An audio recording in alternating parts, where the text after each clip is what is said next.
हौसला रखो प्रफुल्ल, हम थोड़ी देर में पहुंचने वाले हैं। डॉक्टर साहब कितना टाइम लगेगा और? जल्दी पहुंच जाएंगे। हौसला रखो प्रफुल्ल, मैं तुम्हें कुछ नहीं होने दूंगी प्रफुल्ल। ये अपराधी लोग हैं ना, कुछ भी बहाने बनाते हैं। हार्ट अटैक हो गया ताकि बस कानूनी कार्रवाई ना। पता है ये मामला है वैसे भी हॉस्पिटल के मालिक का, डॉक्टर रंजीत के। डॉक्टर रंजीत ही है ना?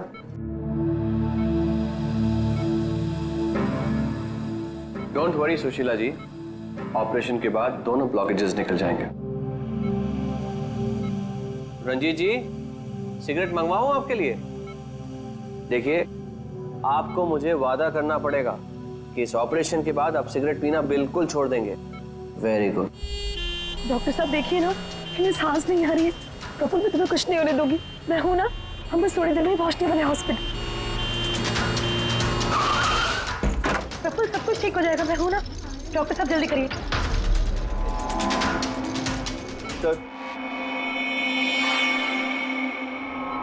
सर बाहर मीडिया वाले जाने को तैयार ही नहीं हो रहे। उनको लग रहा है ये सर्जरी, ये सब कुछ एक नाटक है। क्या? अच्छा तुम एक काम करो, पैथोलॉजी लैब असिस्टेंट संजीव से रंजीत जी की रिपोर्ट मंगवाओ। सर मैंने रिपोर्ट्स के लिए बोला हुआ है, बस वो आ ही रही है। देखिए आप लोग शांत हो जाइए।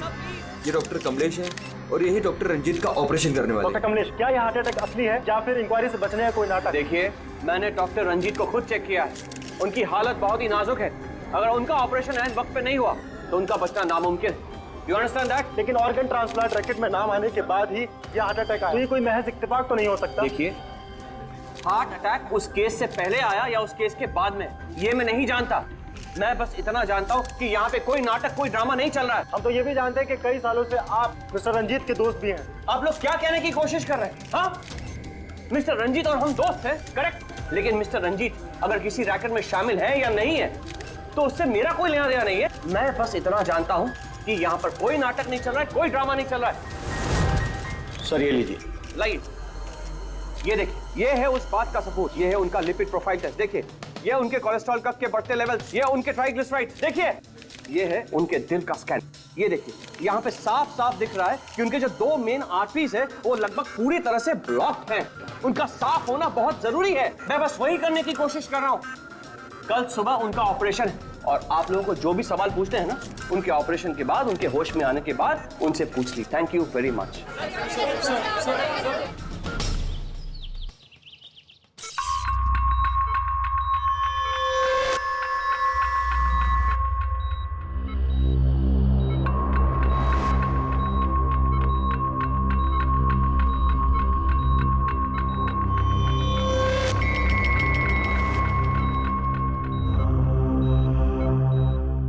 Well done team, operation successful हुआ।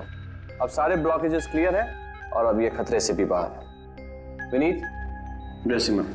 जी sir.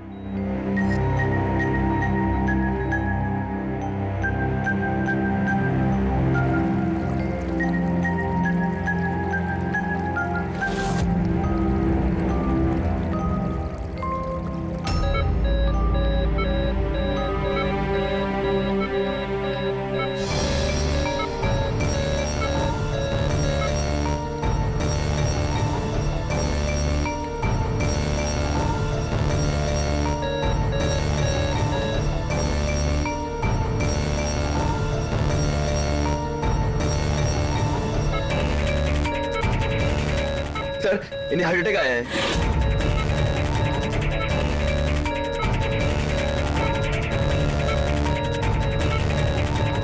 Vineet, give him the injection right now. Oxygen check करो फास्ट।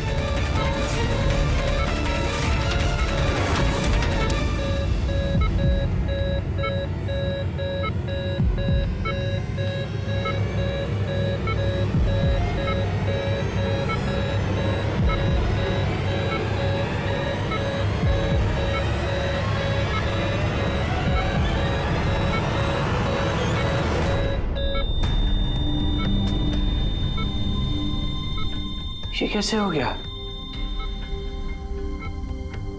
हम इन्हें बचा ना पाए।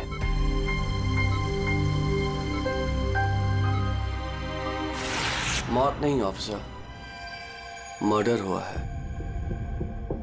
मर्डर? जी। पर डॉक्टर रंजीत की मौत तो हार्ट अटैक से हुई है ना? हार्ट अटैक तो हुआ है, लेकिन अपने आप नहीं हुआ है। क्या मतलब? आइए मैं आपको दिखाता हूँ, आइए। ये देखिए सर, ये है रंजीत के दिल का स्कैन जो उसकी सर्जरी के पहले किया गया था। ये 2 आर्टरीज, ये पहली वाली लगभग 50% ब्लॉक्ड है, जबकि दूसरी वाली 80% ब्लॉक्ड है। और ये दूसरा स्कैन देखिए सर, जो सर्जरी के तुरंत बाद ही लिया गया था, जिसमें कोई ब्लॉकेज बिल्कुल नहीं है। इसका मतलब ये हुआ कि हमारा ऑपरेशन सफल था। लेकिन फिर अचानक डॉक्टर रंजीत को दिल का दौरा पड़ा और हम उन्हें बिल्कुल बचा ना सके। तो इसीलिए आप कह रहे हैं कि रंजीत को हार्ट अटैक नहीं बल्कि किसी ने मारा है? सर, मुझे पूरा यकीन है कि डॉक्टर रंजीत की हत्या ही हुई। अब चौंकाने वाली बात यह है कि यहां पे एक ब्लॉकेज है जो सर्जरी से पहले किए हुए स्कैन में था ही नहीं, और इसी की वजह से हार्टरी में 100% ब्लॉकेज हुआ, जिसकी वजह से फाइनली डॉक्टर रंजीत की मौत हो गई। हाँ मगर डॉक्टर साहब, कभी कभी सर्जरी के वक्त भी तो खून का थक्का आ जाता है, उसकी वजह से हार्ट अटैक आया होगा। होता है सर, लेकिन इतना बड़ा ब्लॉकेज यूं मिनटों में नहीं बनता, इसके लिए सालों लगते हैं सर। सुबह के 7 बजे जब हमने ये पहला स्कैन निकाला था तो इसमें कोई ब्लॉकेज बिल्कुल नहीं था सर। महज 15 से 20 मिनट के अंदर अंदर इतना बड़ा ब्लॉकेज कैसे बन सकता है सर, बताइए। डॉक्टर साहब, क्या कोई ऐसे किसी की आर्टरी ब्लॉक कर सकता है? किसी ने कैसे ऐसा किया होगा ये तो मुझे भी नहीं पता। वो हम पता लगा लेंगे डॉक्टर साहब, लेकिन आप सिर्फ इतना बताइए, किसने किया होगा, ये कौन कर सकता है, बताइए। मुझे नहीं लगता कि रंजीत जैसे भले आदमी के साथ ऐसा कोई कर सकता है। और सब जहां तक हमें मालूम है, डॉक्टर रंजीत वही है ना जिनके ऊपर ऑर्गन ट्रांसप्लांट के मामले में गड़बड़ी करने का केस चल रहा है? हाँ चल रहा है, लेकिन उसके बारे में मुझे कोई जानकारी नहीं। चलो, thank you doctor. Abhijeet, body को फोरेंसिक लैब भेज दो और डॉक्टर साळुंखे को पूरी बात डिटेल में बता देना। Very interesting. I know. Boss, boss, doctor Kamlesh का शक एकदम सही था। रंजीत का खून ही हुआ है, उसकी आर्टरीज में ब्लॉकेज था नहीं, ब्लॉकेज करवाया गया। ब्लॉकेज करवाया गया मतलब? बहुत चौंकाने वाली बात है। क्या कुछ नई बात बताया आप? नई बात बताता हूँ, आइए। ये देखो बॉस, ये इंसान का दिल है और ये है वो ब्लड वेसल्स, आर्टरीज, जिनकी वजह से दिल में खून आता जाता है। अब ये आर्टरीज 2 तरीके से ब्लॉक हो सकती है बॉस। या तो खून में कोलेस्ट्रॉल की मात्रा ज्यादा हो जाए और आर्टरीज में प्लाक जमा हो जाए। ये देखो इसका क्रॉस सेक्शन, ये प्लाक इकट्ठा हो गया, प्लाक इकट्ठा हो गया है और आर्टरीज ब्लॉक हो गई। दूसरी वजह, किसी भी कारण से खून का थक्का जम जाए और आर्टरीज को ब्लॉक कर देना। अब इसकी सर्जरी में ये जो 2 ब्लॉकेजेस थे, ये तो सर्जरी के दौरान क्लियर हुए थे, ठीक है, लेकिन फिर भी इसकी मौत हुई हार्ट अटैक की वजह से ही हुई। और वो है ये तीसरा आर्टरी का ब्लॉक, जिसकी वजह से हार्ट अटैक हुआ। और इस ब्लॉक की कोई और ही वजह है बॉस। ब्लॉक की वजह कुछ और है मतलब? इसकी वजह है पॉलीएक्रिलेट पॉलीमर। Polyacrylate polymer? ये कोई खतरनाक केमिकल है क्या? नहीं फ्रेडी साहब, ये केमिकल तो ऑलमोस्ट हर घर में मौजूद होता है। मैं दिखाती हूँ आपको। ये डायपर देख रहे हैं, ये केमिकल हर डायपर और सैनिटरी नैपकिन के अंदर होता है और इसका काम है किसी भी लिक्विड या तरल पदार्थ को जेल में बदलना। ये है पॉलीएक्रिलेट पॉलीमर के क्रिस्टल्स। अब मैं इसको के ऊपर पानी डालती हूँ।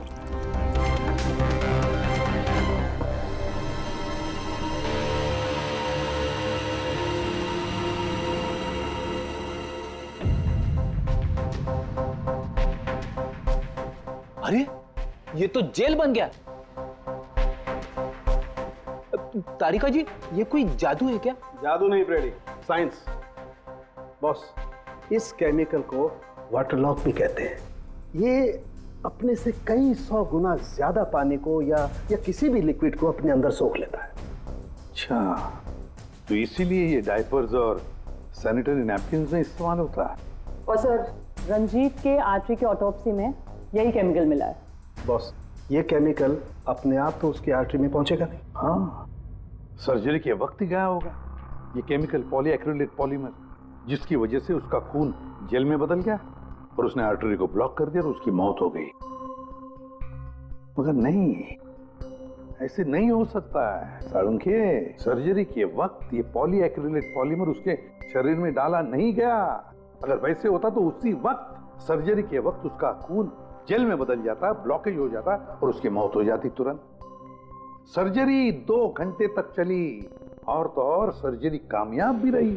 2 ब्लॉकेजेस थे, वो भी साफ हो गए, लेकिन ये तीसरा ब्लॉकेज बाद में आ गया। इसका मतलब है पॉलीएक्रिलेट पॉलीमर उसे बाद में दिया गया, सर्जरी के बाद में।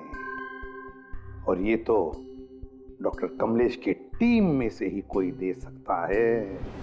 ऐसे किसी केमिकल का इस्तेमाल सर्जरी में तो नहीं होता सर। पता है हमें डॉक्टर साहब, ये पॉलीएक्रिलेट पॉलीमर सर्जरी में इस्तेमाल नहीं होता और इसीलिए हमें शक है कि किसी ने डॉक्टर रंजीत को जानबूझकर ये दिया है। और हमें शक है वो आप में से ही कोई एक है, आप में से ही कोई। ये आप क्या बोल रहे हैं सर? सर, ये हमारे बेस्ट डॉक्टर्स और नर्सेस की टीम है। यहाँ पे ये लोग कोई क्रिमिनल्स नहीं है सर। क्रिमिनल्स हमारे जैसे ही दिखते हैं, समझे आप? आसमान से नहीं टपकते। लेकिन सर, इस हॉस्पिटल से हमारा घर चलता है, हम हमारे मालिक को क्यों मारेंगे? और सर, डॉक्टर रंजीत से हमारी कोई दुश्मनी भी नहीं थी, तो उन्हें मारकर हमें क्या मिलेगा? डॉक्टर, आपने कहा कि केमिकल सर्जरी में नहीं इस्तेमाल किए जाते, लेकिन जो औजार, जो इंस्ट्रूमेंट्स सर्जरी में इस्तेमाल किए जाते वो, कहीं ऐसा तो नहीं किसी ने इस केमिकल को उन औजारों पे ही लगा दिया हो? ऑपरेशन के वक्त आप लोगों ने कौन कौन से इंस्ट्रूमेंट यूज किए थे? सर, सबसे पहले हमने एनेस्थीसिया यानी कि बेहोशी का इंजेक्शन दिया। बस एक नीडल, एक सिरिंज और एक इंजेक्शन ही यूज किया है। दरअसल ये चीजें बिल्कुल वैक्यूम पैक होती हैं। इनको सिर्फ और सिर्फ ऑपरेशन के वक्त ही खोला जाता है। मैंने डॉक्टर कमलेश को सेट दिया था और मैंने पूरी तरह चेक किया था, वो वैक्यूम पैक था। और हाँ सर, हमने दवाइयाँ और खून चढ़ाने के लिए कुछ ट्यूब्स का भी इस्तेमाल किया, जैसे कि IV ट्यूब्स, कैथीटर एटसेट्रा। ये सारी चीजें हम देखना चाहते हैं। एक सर्जरी में इस्तेमाल हुई चीजें हम दोबारा इस्तेमाल नहीं करते, उसको जला के नष्ट कर देते हैं। और वो सारी चीजें कल ही हमने भिजवा दी थी और अब तो सब ये। कहाँ पर है ये सारी चीजें? कहाँ डिस्ट्रॉय करते हैं आप लोग? सर, इंसिनरेटर रूम में। इंसिनरेटर रूम में? फ्रेडी, तारिका, जाओ जाकर देखो जल्दी।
इसे जल्दी से बाहर निकालो, हम लोग सीआईडी से।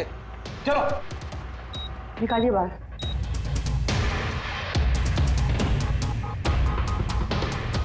मैं इसे इमीडिएटली चेक करके आपको बताती हूँ। हाँ?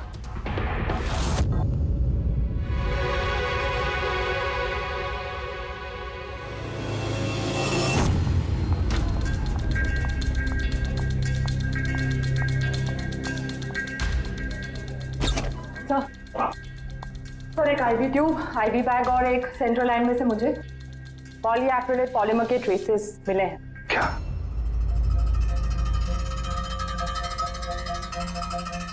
क्यों डॉक्टर साहब? किसने डॉक्टर रंजीत को IV ट्यूब और IV बैग लगाई थी? डॉक्टर नीतू ने। जी सर, मैंने ही उनको सेंट्रल IV लाइन लगाई थी, पर मुझे नहीं पता कि उसमें वो केमिकल कैसे आया। आपको नहीं पता तो किसको पता है? उस ट्यूब में हमें केमिकल के ट्रेसेस मिले हैं, तो ट्यूब आपने लगाई थी। देखो डॉक्टर नीतू, क्यों किया तुमने ये? क्यों किया? सर आप प्लीज मेरा विश्वास कीजिए, मैंने ऐसा कुछ नहीं किया है। और मैं ऐसा क्यों करूंगी सर? सर मैं एक गोल्ड मेडलिस्ट स्टूडेंट हूँ, डॉक्टर बनना मेरा सपना था और ये मेरी पहली जॉब है। रंजीत सर को मार के मुझे क्या मिलेगा सर? एसीपी सर, मैं आपसे हाथ जोड़कर विनती करता हूँ कि प्लीज आप हम में से किसी पे शक मत कीजिए। हम में से ऐसा कोई नहीं कर सकता। आप खुद ही सोचिए, अगर हम में से किसी ने भी ऐसा किया होता तो हम खुद आपको यहाँ क्यों बुलाते? बस वो केमिकल आईवी ट्यूब और आईवी बैग में से मिला है, और वो डॉक्टर नीतू ने लगाया था। अगर डॉक्टर नीतू ने नहीं लगाया तो फिर और किसने लगाया? है कोई जवाब?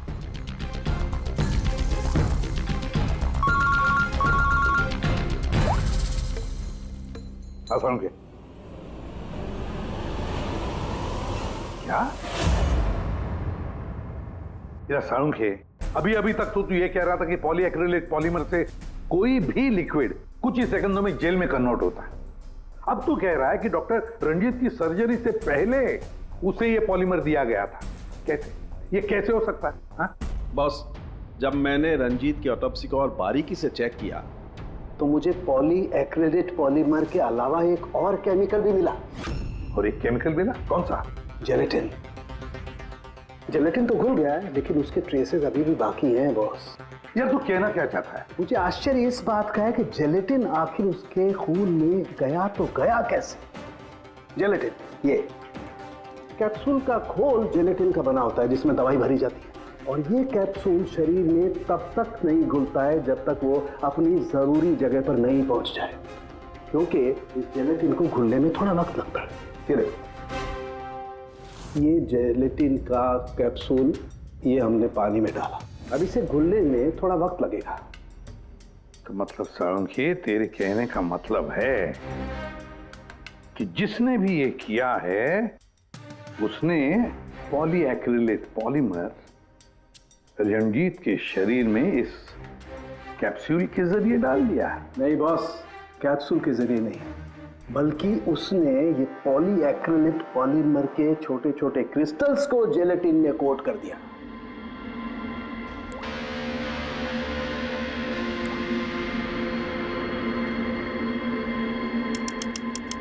वो नहीं चाहता था कि ये केमिकल तब तक डिसॉल्व हो जब तक वो दिल में नहीं पहुंच जाए।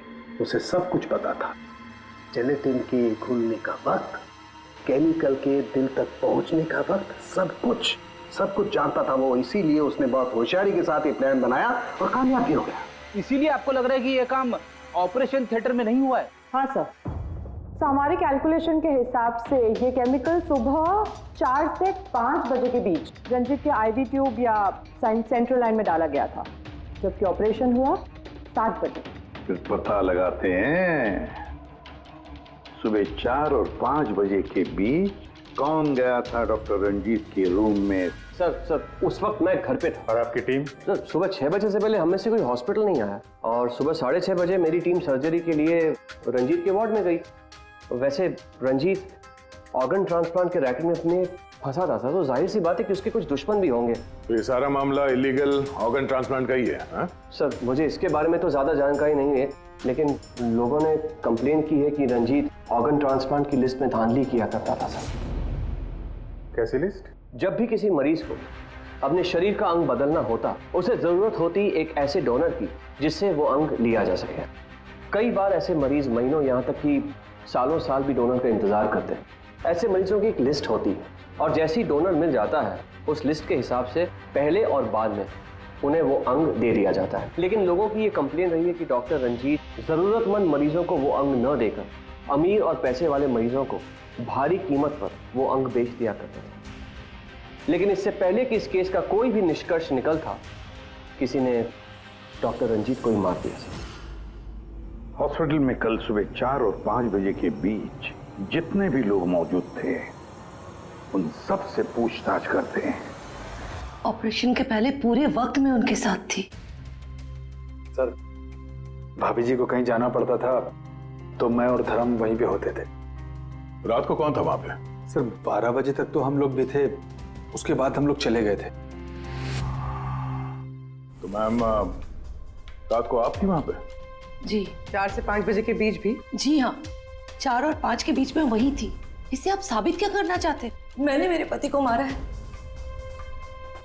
मैं पत्नी हूँ उनकी।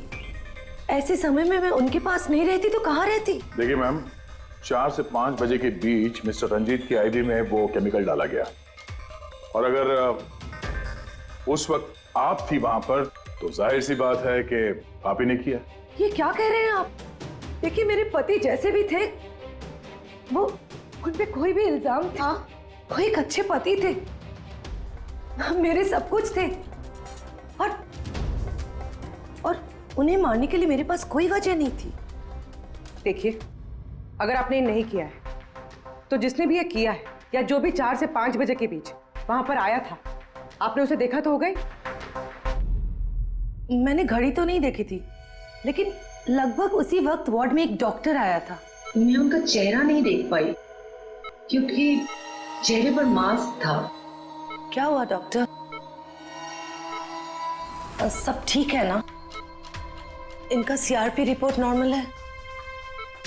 डॉक्टर आप कुछ बोल क्यों नहीं रहे? कोई चिंता वाली बात तो नहीं है ना? डॉक्टर डॉक्टर ये 4 से 5 बजे के बीच मिस्टर रंजीत को जो आईवी बैग लगा हुआ था वो किसने लगाया था? सर मैंने रात को 12 बजे लगाया था, वो सुबह तक चल रहा था। सर हो सकता है आईवी बैग्स बदल दिए गए हो। ये आईवी बैग्स आप लोग रखते कहाँ हैं और कौन कौन जा सकता है वहां पर? सर स्टोर रूम में रखते हैं और वहां पर सभी लोग आ जा सकते हैं। उस वक्त हॉस्पिटल में कितने लोग थे?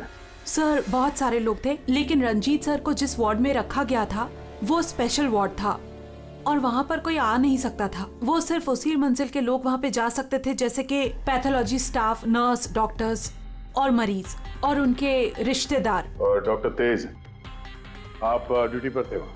जी हाँ, लेकिन सर सुबह 4 और 5 बजे के बीच में मैं मिस्टर रंजीत के रूम में गया ही नहीं था सर। ना ही मैंने कोई सर्जरी वाला मास्क लगा रखा था। अगर आप मास्क पहनकर वहां नहीं गए थे तो फिर वो कौन है जो मास्क पहनकर डॉक्टर के भेस में वहां गया और रंजीत की हत्या की? सर ये जैसे कह रही हैं कि हॉस्पिटल स्टाफ के अलावा मरीज और उनके साथ आए हुए लोग भी थे, कहीं उनमें से तो कोई एक नहीं? चलो देखते हैं। आइए डॉक्टर साहब।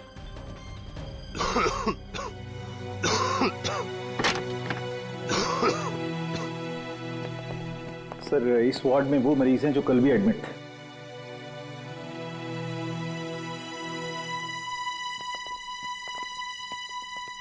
हम इनसे कुछ सवाल पूछ सकते हैं?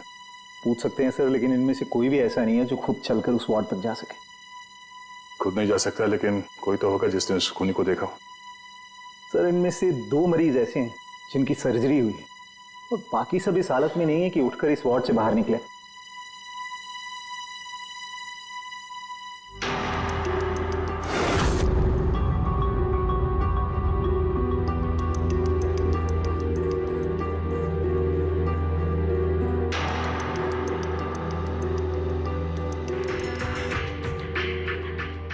बस इतने ही मरीज हैं, इनके अलावा कोई और? मतलब कोई ऐसा जो कल यहाँ पर था मगर अभी नहीं है? हाँ सर, एक आदमी था जो मिस्टर रंजीत की सर्जरी से 1 रात पहले आया। उसे सीने में दर्द की प्रॉब्लम थी। हम लोगों ने सारे टेस्ट किए, लेकिन सारी रिपोर्ट नॉर्मल आई सर। हौसला रखो प्रफुल्ल, सब कुछ ठीक हो जाएगा। मर गया डॉक्टर साहब अभी आते ही होंगे। बुलाओ डॉक्टर। हौसला रखो ना, हौसला रखो। डॉक्टर साहब देखिए ना, इतना दर्द हो रहा है। डॉक्टर मैं चेक कर लेता हूँ। बहुत दर्द है डॉक्टर। देखिए ईसीजी, एंजियोग्राम सब नॉर्मल है। मुझे नहीं लगता इन्हें कोई हार्ट की प्रॉब्लम है, मुझे लगता है इन्हें गैस की प्रॉब्लम है। मैं कुछ दवाइयाँ लिख देता हूँ, आप इन्हें घर ले जा सकते हैं। घर? नहीं डॉक्टर साहब, मैं कोई रिस्क नहीं लेना चाहती। आप कम से कम रात भर तो इन्हें यहाँ रहने दीजिए ना। देखिए मुझे नहीं लगता इसकी जरूरत है, लेकिन अगर आप फिर भी कहती हैं, नर्स इन्हें एडमिट कर लीजिए। Don't worry, he will be okay. ये प्रफुल्ल हॉस्पिटल से डिस्चार्ज कब हुआ? सर यही कोई 9:30-10 बजे। 9:30-10 बजे। पंकज, इस प्रफुल्ल के बारे में पता करो और यहाँ हॉस्पिटल में उसने जो एड्रेस और नंबर दिया है उसे क्रॉस चेक करो।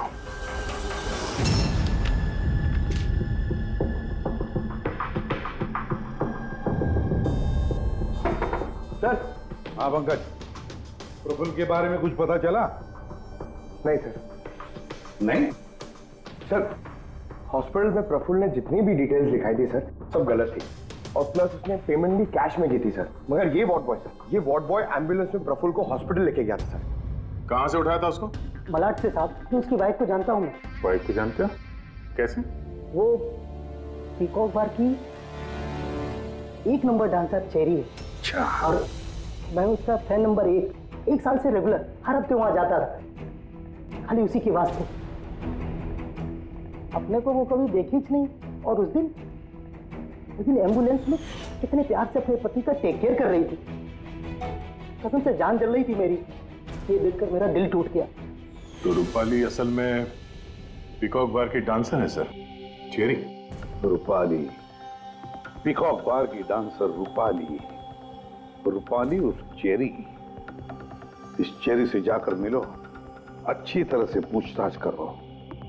यही हमें प्रफुल्ल के बारे में सब कुछ बता देगी।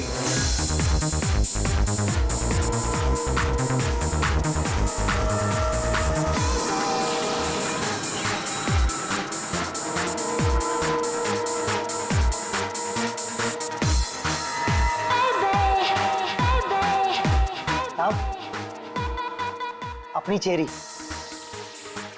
आज तो खुश दिख रही है। चेरी को छोड़, वो आदमी कहाँ है?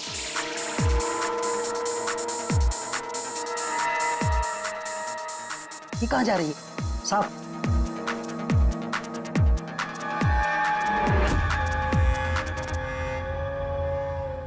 साहब, यही है चेरी का मर्द। ये है?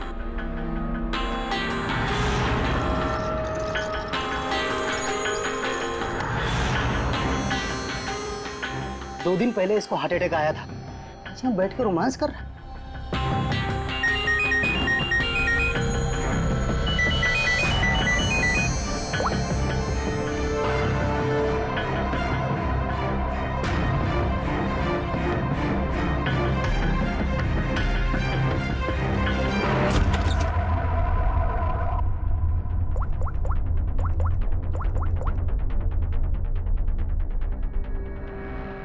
देख, मैंने काम पूरा किया ना बॉस, तो पूरा पैसा ही बनता है।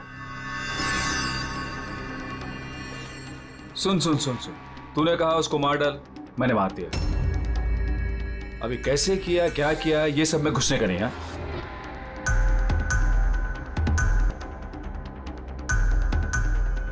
देख देख देख देख, अभी मेरे को ये बता, मेरे को पैसा लेने किधर आने का है बस, ठीक है? कल सुबह 10 बजे, ठीक है?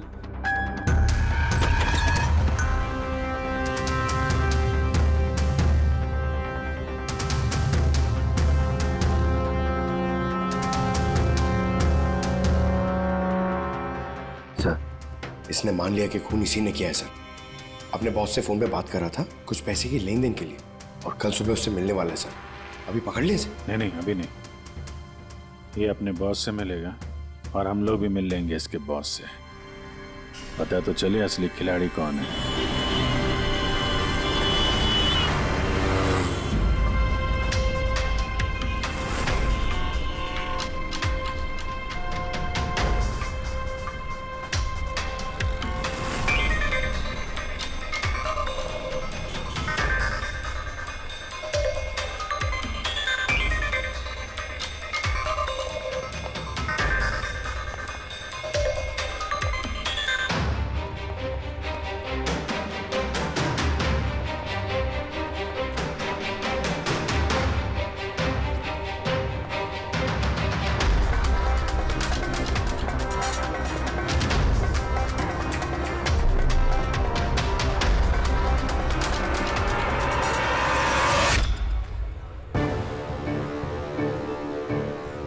ये करने क्या आया यहाँ पे?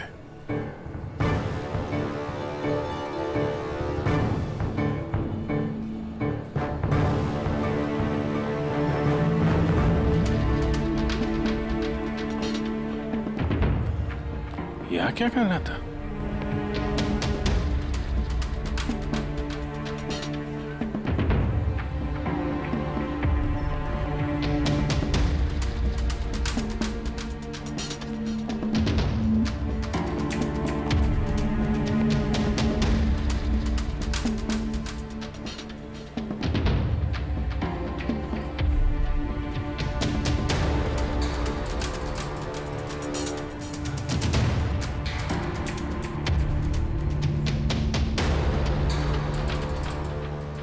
आया था तो खा लिया, अभी बैग लेके जा रहा है।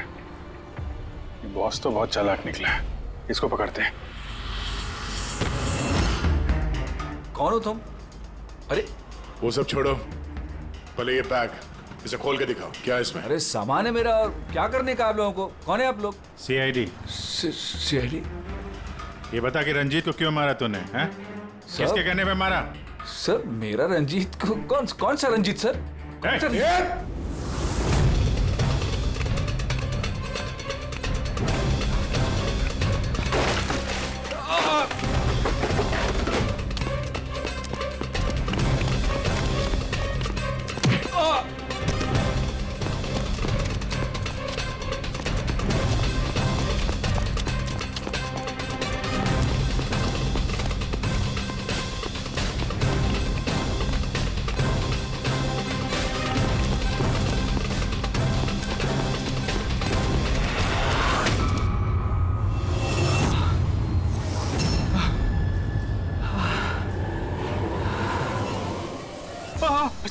सर मैंने कुछ नहीं किया सर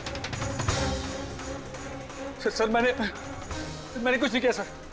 नहीं, फोन पे तो अपना गुनाह कबूल कर चुके हो, अब जरा हमें भी बता दो। सर मैंने कोई गुनाह नहीं किया सर फोन पे सर झूठ बोला था सर, मैंने फोन पे सच बोल रहा हूँ सर। पहले झूठ बोल रहे थे कि अब झूठ बोल रहे हो? सर अभी मैं बिल्कुल सच बोल रहा हूँ आपके सामने सर मैंने कुछ नहीं किया सर, कुछ नहीं किया सर। तो वो झूठा हार्ट अटैक का बहाना करके हॉस्पिटल में भर्ती क्यों हुआ था? सर मैं उधर जमा जरूर हुआ था सर, उसको मारने के लिए जमा हुआ था सर, लेकिन सर वो मेरे मारने से पहले ही मर गया सर। मर गया? हमें अच्छी तरीके से पता है कि रंजीत के खून में वो जिलेटिन कोटेड केमिकल तुमने मिलाया था, पॉलीएक्रिलेट पॉलीमर। क्या साहब, क्या बोला साहब?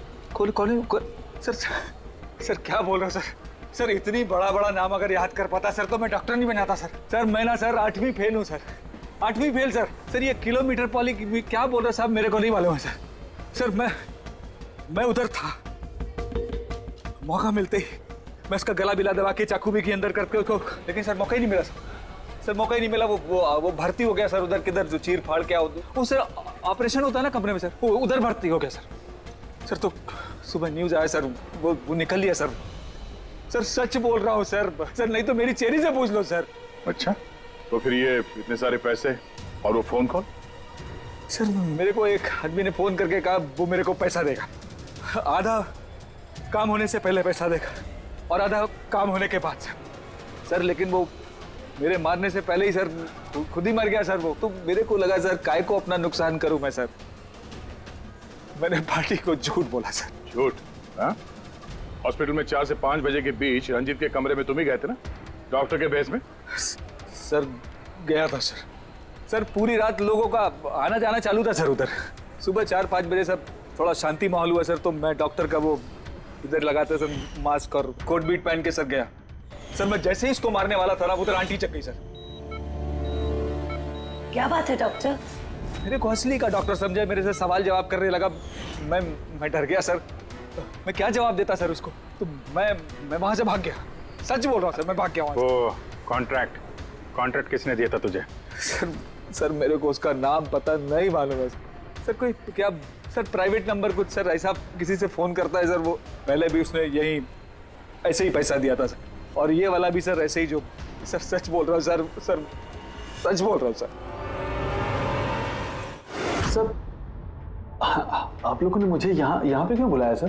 प्रफुल्ल को जानते हो? प्रफुल्ल? कौन प्रफुल्ल?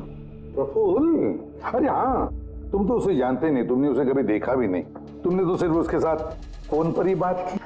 आप लोग क्या करें, मुझे कुछ समझ में नहीं आ रहा है सर। कोई बात नहीं, हम याद दिलाते हैं।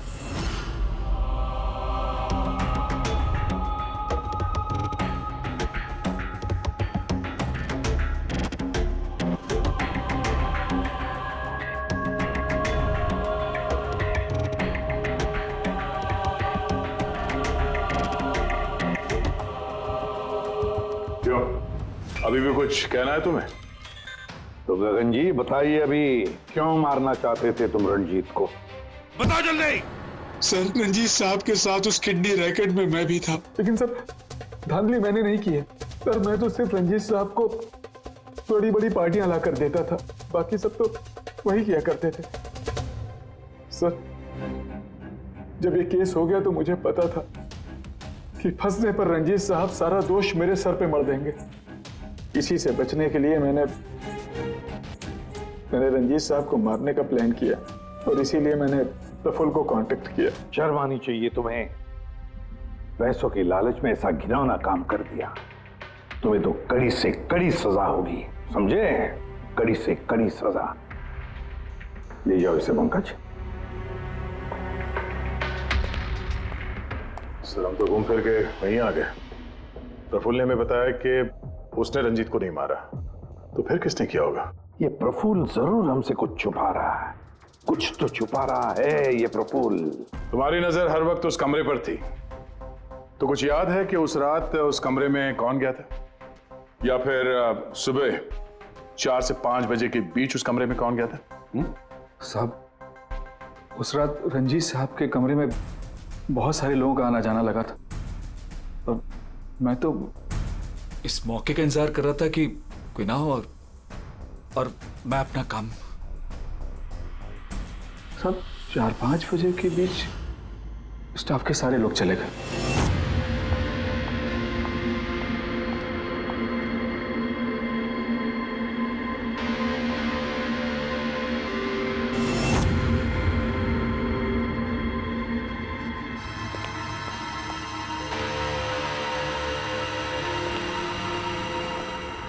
मतलब दया, अभिजीत, खूनी वही है।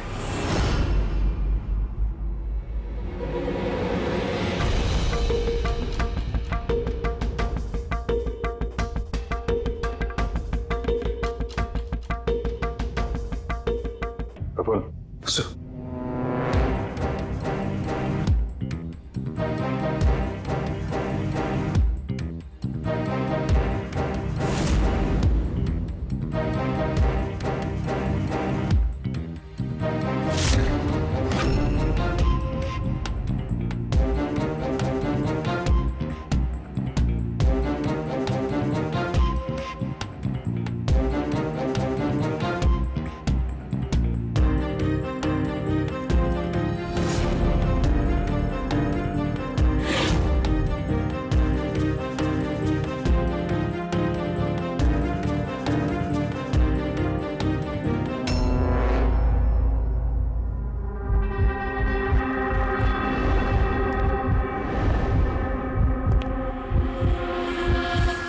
Pathology lab assistant Sanjeev.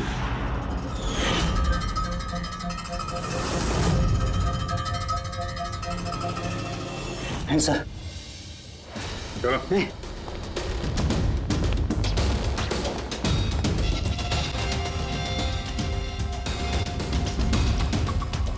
बताओ सब कुछ सच सच बताओ जल्दी। हाँ सर, ये सब कुछ मैंने ही किया है। मैंने उस पॉलीमर को वो सेंट्रल लाइन में डाला था ताकि वो मर भी जाए और किसी को शक तक ना हो।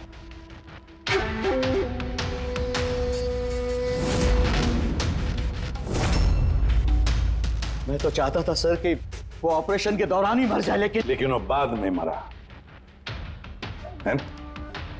तो क्यों मारा तुमने डॉक्टर रंजीत को? ऐसी क्या दुश्मनी थी तुम्हारी डॉक्टर रंजीत के साथ? उसने मेरी जिंदगी मुझसे छीन ली थी सर।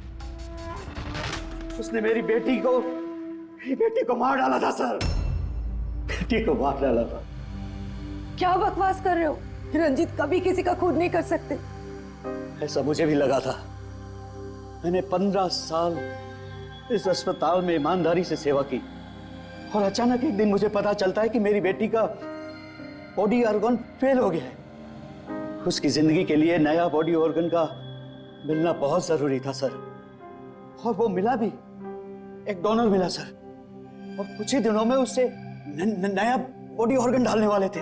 उसे नई जिंदगी मिलने वाली थी सर, नई जिंदगी। मैं खुशी से पागल था सर, खुशी से पागल हो गया था। सारी तैयारियां हो चुकी थी इसी अस्पताल में सर। ऑपरेशन भी होने वाला था, लेकिन मुझसे और इंतजार करने को कहा गया। वो नन्ही सी जानती कब तक इंतजार करती सर, वो तो चली गई, मुझे छोड़ के चली गई सर। फिर मैंने एक दिन ऑफिस में उसका केस पेपर देखा सर।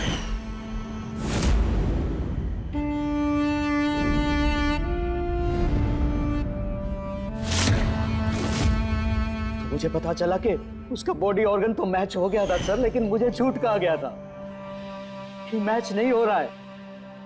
झूठ कहा गया था सर, उसे चंद पैसों के लिए किसी और को दे दिया गया था सर। सिर्फ अच्छे पैसों के लिए, कुछ ज्यादा पैसों के लिए मेरी बेटी मुझसे चली गई सर, मुझे छोड़कर चली गई। तो सर उसी दिन मैंने कसम खा ली थी कि जिस दिन मौका मिलेगा मैं छोड़ूंगा नहीं, मैं बदला तो लेके रहूंगा सर, कसम खाई थी मैंने। क्या फायदा हुआ? क्या तुम्हारी बेटी तुम्हें वापस मिल गई? बदले की आग में तुमने एक जान ले ली और खुद बन गए सजा के हकदार। कानून तुम्हें माफ नहीं करेगा, तुम्हें कड़ी से कड़ी सजा होगी।